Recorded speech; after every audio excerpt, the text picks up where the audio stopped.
আসসালামু আলাইকুম গায়েস। আজকে আপনাদেরকে কিছু কষ্টের কথা বলি।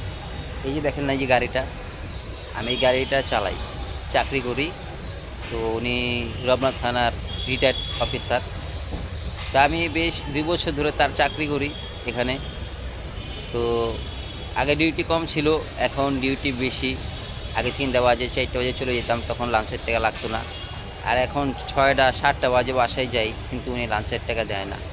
তো আমি ওনাদেরকে বলছিলাম যে স্যার, এভাবে যদি ডিউটি হয়, যদি ডিউটি দেরি করে ছুটি হয়, তাহলে আমাকে লাঞ্চের টাকা দিবেন। তো ওনার সাথে কয়েকটা উনি রাব ব্যবহার করছে, তো আমি কিছু বলি নেই। তো গতকালকে উনি আমাকে 30 টাকা দিছিল, বলছে কিছু খেয়ে নিও, আমি কিছু বলি নাই।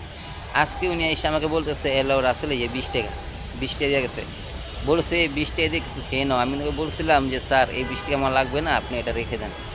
উনি আমাকে বলতেছে যে রাসেল, তুমি এরকম করতেছো কেন? তারপর আমি কিছু বলি নাই, কাজে 20 টাকা রেখে দিচ্ছি। এখন আপনারা বলেন যে 20 টাকা দিয়ে আমি কি খাবো? 20 টাকা দিয়ে কি ভাত খাওয়া যায়? না ভাত খাবো, না ডাল, না আলু ভর্তা? আপনার এই কমেন্টে বলছে, আমাকে জানিয়ে দেন।